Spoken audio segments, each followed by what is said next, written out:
इस्लामी तारीख़ जो उहो रोशन बाब जंहिंखे वही जो अमीन, हिकमत जो मालिक ऐं उम्मत लाइ ख़ैर जो ज़रियो जे लक़बनि सां यादि कयो वञे थो। उहे आहिनि सैयदना अमीर मुआविया बिन अबी सुफियान रज़ी अल्लाहु अन्हुमा। अल्लाह ताला वटि संदन मक़ाम जो अंदाज़ो ही हदीस शरीफ़ ॾेखारे थी। अन सअदिन रज़ी अल्लाहु अन्हु मरफ़ूआ युहशरु मुआविया व अलैहि हुल्लतुम मिन नूर share आलामुन नुबला।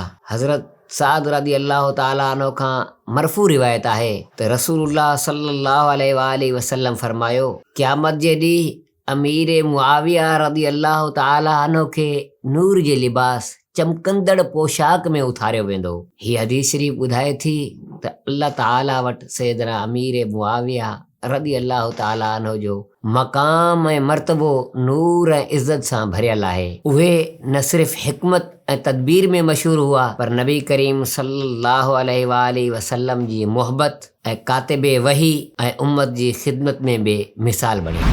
Social media Sindhi Dawat Islami platforms के लाइक्स फॉलो शेयर कयो, सब्सक्राइब कयो।